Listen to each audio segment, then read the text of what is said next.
بوليس أنت ده ولا كتير نيجر مثلا كشيء تقبلنا ودي قال ما شاروان النيجر أصلا بارا يدا تدا ما شاروان النيجر كنانو النيجر أنا أقول ودي قال مثلا هم دبته كوفي ترباتين سدي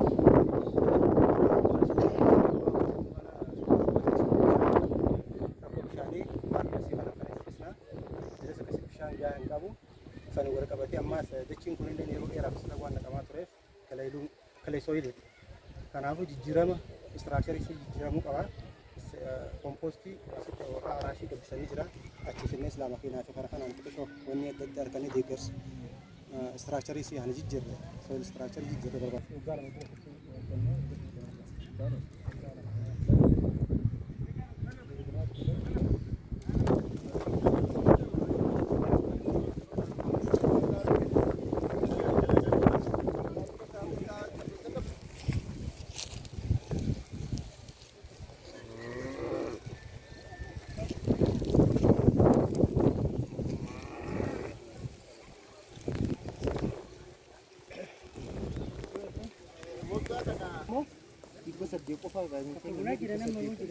لون دي بس الدقيسة اي دي بس الدقيسة اللي كيسة دي بس رباطي كل جانو ده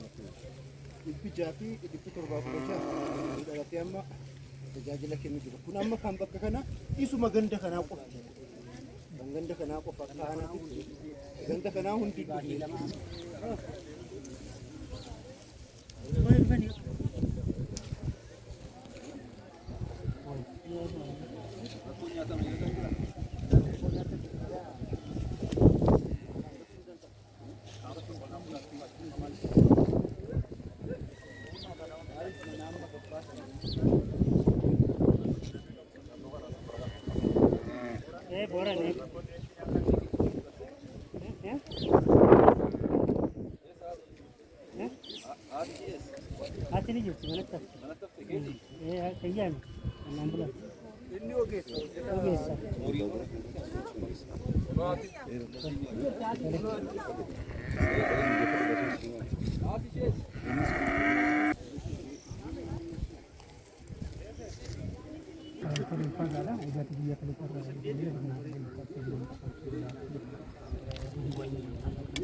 Godina Harargee lixaa keessatti guyyaa lammaffaa keenya hojiin qonnaa hojii misoomaa adda addaa godina kana keessatti bal'inaan raawwatamaa kan jiru. Hojiiwwan gama hundaatiin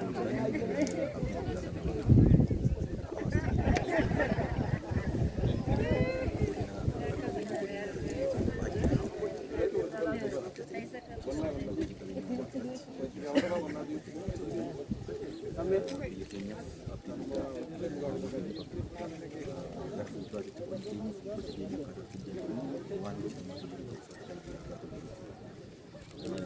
Jaarratis iddoowwan adda addaa keessatti hojjetamaa daagawwan jedhamaa jiran baay'ee hawaasni xiqqaan biyyoo kun biyyoo miliyoonii abdii akkasii keessatti godhateet hawaasni kun jiraadhaadhaan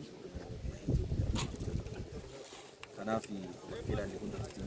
baay'ee abdii guddaa kan namaaf raawwatu. Structural baay'ee saayinsawaa yeroo ammaatitti sululoonni fakkeenya tabboota gurguddaa veejiteeraltiin achirratti margi beelada akkaataa ta'uu danda'u achirratti margi dhaabbatee isa qofa osoo hin ta'in kuduraa fi muduraawwan adda addaa naannoo irratti isaanii kanaaf hojii sululaa qofa hojjechuu osoo hin taane Harargee keessatti kan argaa jirruu fi kan hubatame sulula hojjechuu tokko ta'ee sulula sana irratti immoo misoomni akka dhufuu danda'u hojii guddaa kanaaf immoo iddoowwan adda addaa irratti buufata biqiltuu adda addaa hundeessanii buufataalee biqiltuu adda addaa bosona qofa achirratti sosocho'an nyaata namaatiif ta'uu kan danda'u muduraalee adda addaa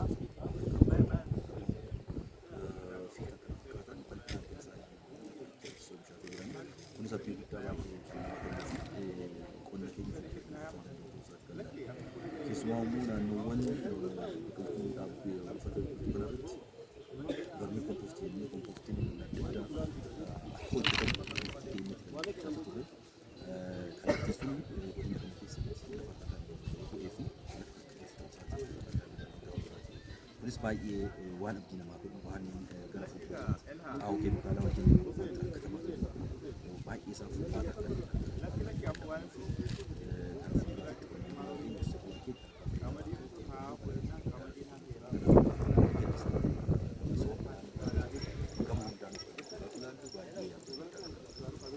keessumaa naannoowwan amma misoomni sun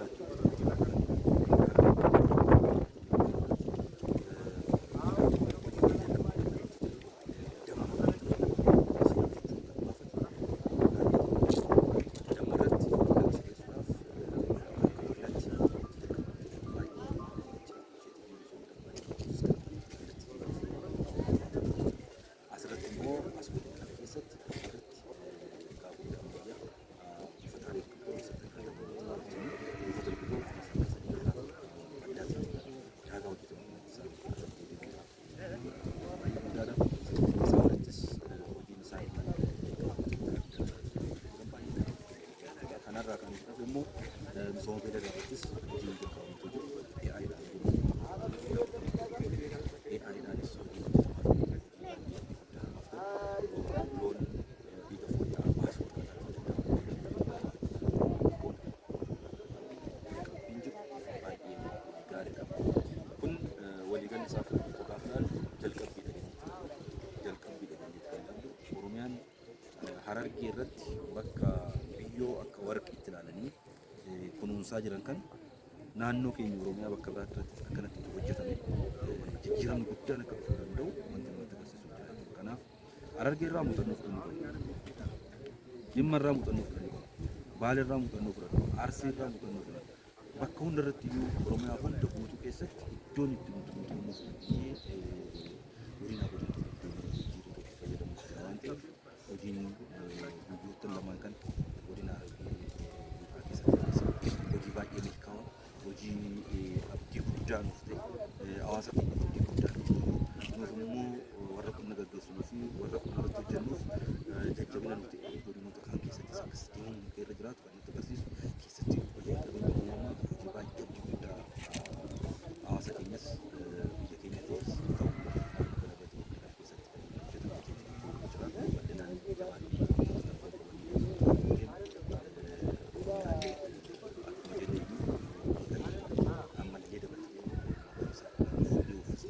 magariisni kun immoo magariisuma akkasumatti qofa osoo hin taane maangoo irra ilaalaa jirtanii kun achi keessatti ta'ee hawaasni keenya maangoo nyaachaa damma nyaachaa aannan dhugaa akkaataa ittiin jiruuf jireenya isaa gara fuulduraatti hojjechiisuu irratti bal'inaan hin hojjenne jennee